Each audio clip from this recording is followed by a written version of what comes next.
it's your boy Jay Boogie back with another video today on this wonderful, magnificent day, on this magnificent Monday. so, let's dive into another video today. Make sure you guys don't forget to like, comment, and subscribe under this video. So today I'll be talking about these top 5 best international players of today's game and why I believe that the NBA is going to be taken over by international players based off these top 5 players I'm going to mention. So, number 5, this is no particular order. I'm just naming the top 5 on my list. At number 5, I got SGA, Shai Gilgeous-Alexander, OKC guard. Man, he's pretty much been dominant this season. Finished top 2 in MVP race, or top 3.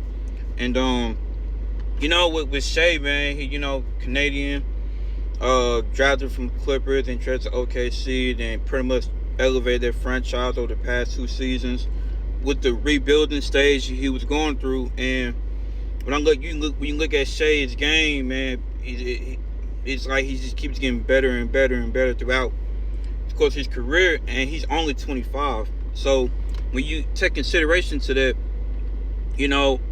this season and the playoffs, you see his full offensive bag. Like I say, he's one of the best mid-range shooters in the game. Mid-range scoring guard, got decent size, height for his position, and he got one of the best deceleration moves at that position outside of Luka, and then of course outside of Jokic. And he pretty much, like I say, he got a full offensive bag, not handles. And like I say, he's one of the most lethal ball handlers within the mid-range because he got the step back, he got the body bump, and, he pretty much knows how to operate that mid-range game so quick. But if you look at his highlights, basically start off his rookie year, and then pretty much when he came to OKC, his mid-range game never really fallen off. So, like I said, man, with him, already being talked about, already finishing top 3 MVP this season. Still believe should have won MVP in my opinion, because this dude had consecutive games, months, where he was averaging 30 points or more. And I feel like with Shai, like I say, with him, with that franchise OKC, they got a good young squad of him, Jalen Williams, Lou Dort, Chet Holmgren, and with Shai, like I said, man, him, playing under guys like the Chris Pauls, when you look at his game, you see how much evolution he made on the offensive end. And, I feel like as though a lot of people don't give enough credit that the fact that he's actually a solid defender as well. When I look back on his highlight in the playoffs and the regular season, and he's a decent shot blocker too. So when you take consideration, in today's international players, I think over the past 2 seasons, having your top players that finished in the top 5 MVP race were international players.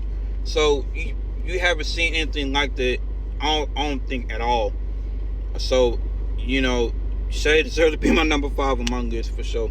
And number 4, I got no other than Giannis Antetokounmpo. He pretty much, like I said, I've always been saying on my channel, in my videos, how much he's been dominant since LeBron left the East. Back-to-back MVP years in 2019. Yeah, 2018 and 2019. Back-to-back MVP years. And, with Giannis, man, pretty much, like I say, dominant in the East. His skill set, being able to go to coast to coast. Good rim protector. Great inside scorer. Look at guys like Giannis, coming from Greece,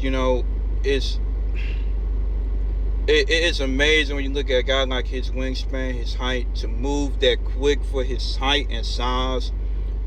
Big hands, man. Like he got everything you need in terms of his build and skill set. And to the people that don't think he's a good playmaker, you really got to watch his highlights, because bro can really drop dimes. And I think this season he averaged 6 or 7 assists per game. So he's developed a lot better. He's getting back into being a better mid-range shooter. Like I said with Giannis, man, like I say, he's such a dominant paint presence on the offensive end. And, he can dunk over people, shoot over people with a post hook. And, and that's another thing, like I always say about his playmaking, it's not giving enough credit because of the fact that people don't really watch his game all the way. All they just see is him dunking the ball. But I'm like, his skill set is really underrated and is overlooked because of the fact that he doesn't do the type of passes like a Luka Doncic or Jokic. But dude, offensive bag it's not super duper flashy, but it needs to be studied and looked at, just because of the fact that once he get back his 3-point shooting and fix his shooting mechanics a little bit more better, it's a wrap. Because like I said, he's too dominant in the paint already, so you can't stop him. But like I said, man, with him, like I said, he's pretty much been taking over the 2020s, with his resume, accolades, stats like that. So he's definitely number 4 on my list. And number 3, I got no other than Joel Embiid. His skill set, his footwork for his size, it's undeniable. A guy can boogie ball you in the post, big body, and then post fadeaway at the shimmy. Got the mid-range shot, got the post shimmy shot on the left block, right block, turn around fadeaways at the elbow, and then the 3-point shot. So he got a wide variety of versatility and skill set on the offensive end. Because Joel Embiid, take away his post, he got the post hook. Take away his mid-range, he got fewer 3-point shots. Even though he takes too many threes, but he still got more than 3 options on offensive end. Like I said, and with him already having a very fluid footwork in his bag, it's like I said, it's undeniable.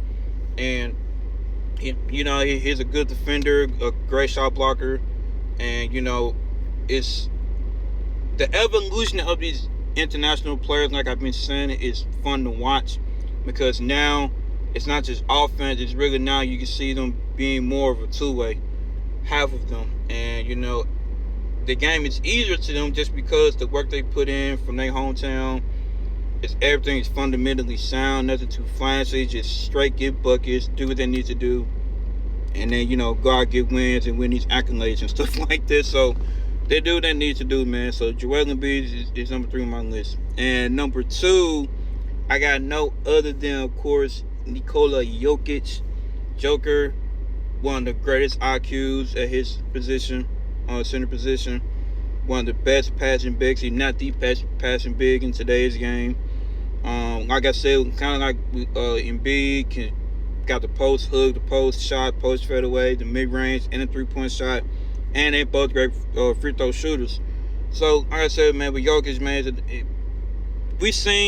y'all seen the playoffs, y'all seen him last season, and him to win 3-time MVPs over guys like the KDs, the LeBrons, the Hardens, all these guys who win MVPs over, man, it's enough said by Jokic. I have talked about him so much on this channel. So, with him, like I said, man, he's pretty much breaking that boundary or that cycle that it can be more point centers like him in the league, and we're starting to see a little bit more of that guys like Alfred Sengun, who's a good facilitator. I think he's a center for the Rockets, a power forward, but either way, he's breaking that cycle for sure. It could be more evolved point centers so that just have a point guards. And then no other than number 1, Luka freaking Doncic. Hey, he's going to be pretty much the best player. Already is, but in the next 2 or 3 years, he's going to be MVP, hands down. Y'all see what he can do, man. So this is pretty much my top 5 international players in the league today. Like this video, comment, share, subscribe, whatever you got to do. I love you guys. Jay Boogie is out.